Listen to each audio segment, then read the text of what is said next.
big show-off. Lone Star 92.5. Andy Timmons is here. Good morning, folks. Hey, how are you? It's I'm good to doing see you great. again. Well, it's Paul's birthday, isn't it? It is. He's 71 today. He looks lovely. Not day. I was 64. His skin's a little flaky, though. Is he flaky? He's flaky. We're at the Bo and Jim Show. We're at the Allen Event Center for the annual Summer Blood Drive on Lone Star 92.5. Hey, I wanted to ask Andy.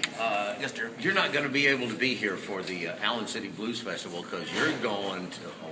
And you've got the shirt I need to borrow. I know. See, You like that? I look huh? like A shirt made for radio. I look like a walking aquarium. I think it's moving. Wait a minute. Okay, now tell us why you're going to Hawaii. I am turning 50 years old this year. Congratulations. Believe it or not. All right. Sorry to report that, but Welcome to the club. So the joke is, my older brother John, 8 years ago, went on his 50th. His wife took him, and it's Hawaii 5. 5-0. Okay, We get it. It's a really bad joke, but a long way to go. But it's gonna be a lot of fun. But yeah, the sad thing, I'm gonna miss the blues festival. And this, a lot of you know, I live in McKinney, so this is the closest thing ever to my house. And to have Eric Johnson and Billy Cox down the street and me not be here. Oh, you'll be eating poi and drinking fruity drinks. Somehow I'll be fine. Oh yeah, I think you'll be okay. No, I'm very happy. So what have you been up to lately?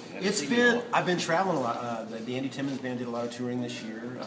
The last record we did, the Sgt. Pepper record, is still kind of got legs. And we were the last trip we did was over in Italy, and then I also did a UK trip with Olivia Newton-John back in the springtime. Well, we got to play the Royal Albert Hall, which was just Cool. I know. Well, look at you. And it was cool to be there, but I was just thinking, man, Jimmy stood right about here. Yeah. And he counted to 4,000 holes. Huh? Yeah, I did count the 4,000 holes in Blackwood Lake. Absolutely. Hey, Andy. Sunday night you played with Jimmy Wallace at the pub. Yes, Tell we us did. about that Father's Day deal we didn't get to go to. I know. What day? It was a school night, I see. Yeah. No, it was Jimmy Wallace, longtime great Dallas guitar player. He has his band, the Strata Blasters, Lynx for you older people that might remember these days.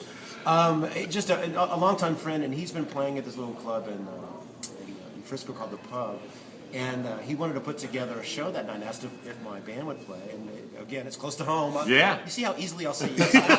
How far do I have to I can drive? go there. In the beginning, I'll do it. Whatever. Okay, I'll drive. Absolutely. And he wanted to put together an opening act, so it was kind of him and his Strata Blasters band, but then he invited 4 or 5 other great guitar players. It was Lance Lopez, Quentin Hope, Jerry Don Branch that plays with Jimmy in the Strata Blasters, and the great Junior Clark. Who's just yeah. played with Bugs Henderson when he was just a little kid. And that's where he got the name Junior. Junior? Bugs, he was telling me that. Yeah, well, Mike, how did you get the name Junior? Well, I was a little, maybe not very dependable when I was young. And Bugs would say, "Who's watching Junior?"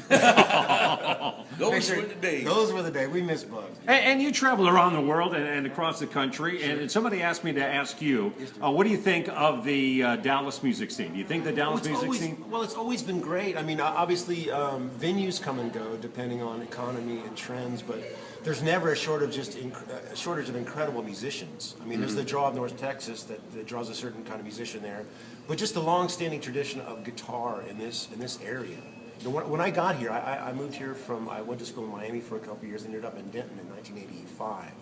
The first guitar player I see was Rocky Athas. Oh, right, yeah. And Barney Wolf on bass, and it was lightning, and it was at the Texas Theater in downtown Denton. Was Rocky Athas turning his backflips? Remember when he used to do that? I don't know He used if to did turn backflips at the end of his show. And he did. I don't know. He did backflips on the guitar. I just remember that's how they play in Texas. Holy mackerel! And of course, when Texas Flood came out, I was driving my '71 4-door hardtop Nova in Evansville, Indiana, where I grew up. And Texas Flood came on the radio, and I pulled over. I pulled over. I couldn't take it. I said, "This is the greatest thing." And for a kid growing up in Indiana, the blues was almost kind of chuckled upon. Oh, that's so easy. Oh, that's just 3 chords. It's just nothing. It's right. It's to play that authentically. It's one of the most difficult things. And I still don't play blues that well. I don't think. But when you hear somebody like Jimmy Wallace and Junior Clark that grew up, not imitating Stevie, but they grew up with Stevie, and there was something about just this part of the country and the influences, with Freddie King here and all. So many great players that have come through just this area and were born here. So, I'm glad to be here now. I got here as quick as I could. Why don't you do something from your instrumental Sgt. Pepper in honor of Paul's birthday? Well, let's do the opening track just because it's a good Screamin' Paul tune. If people that don't know, my last record was the Andy Timmons band plays Sgt. Pepper. And I arranged the record so that I could cover all the parts on the guitar and just have bass and drums playing with me. No overdubs, so it sounds something like this.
Okay. All right. Very cool. Very cool. Andy Timmons.